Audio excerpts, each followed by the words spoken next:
All right, let's talk about one of the most important arguments in American history. And this one wasn't fought with guns, it was fought with ideas. Big ideas that actually pitted neighbor against neighbor and patriot against patriot. This is the story of the Federalists versus the Anti-Federalists, the great debate that really shaped the United States as we know it. So let's just imagine for a second. You've just won a revolution. You're free. But your first attempt at a government, the Articles of Confederation, well, it's a complete disaster. It's just too weak. It can't tax, it can't lead, it can barely function. So the huge question on everyone's mind was this: how do you give a new government enough power to actually work without accidentally creating a monster? And look, this was not just some political squabble. This was a defining moment for the entire country. With the nation basically on the brink, a massive debate just erupted across all 13 states.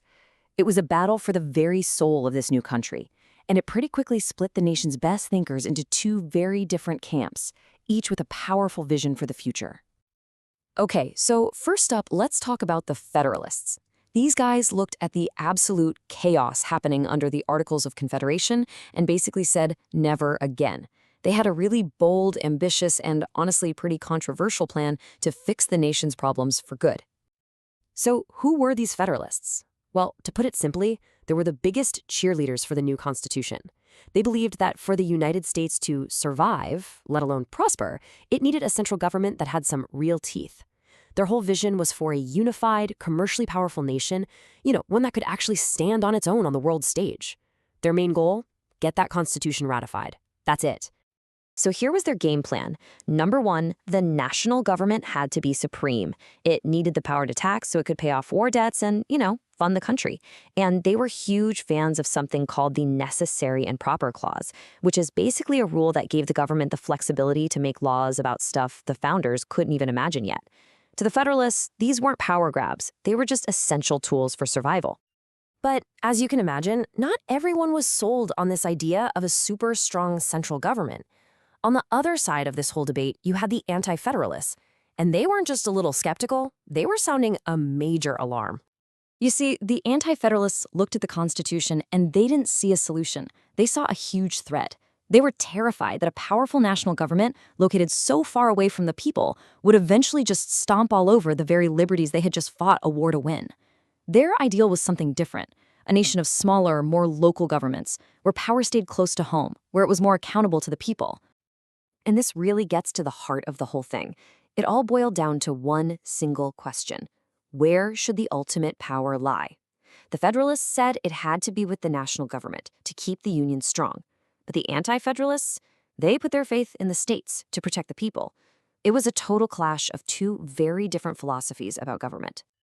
But the Anti-Federalists weren't just the party of no. They had a condition, a really powerful counteroffer. They argued that if this new, powerful government was going to exist, then the people needed a written guarantee of their individual freedoms, a clear list of things the government could never touch. Their biggest, most influential, and honestly history-changing demand was for a Bill of Rights. Now, this intense war of words and ideas couldn't go on forever. The country really needed a functioning government. So how did they solve this fundamental disagreement? Well, it wasn't a clean victory for one side. It was through one of the most important compromises in American history. And just look at how this all played out. The Federalists, they had the momentum and they pushed hard, state by state, to get the Constitution ratified. The Anti-Federalists fought back every step of the way, holding up the process and insisting on their protections. So in the end, they struck a deal. The Federalists got their Constitution, but only with the solid promise that the very first thing the new government would do is add that Bill of Rights. This quote just nails the outcome perfectly.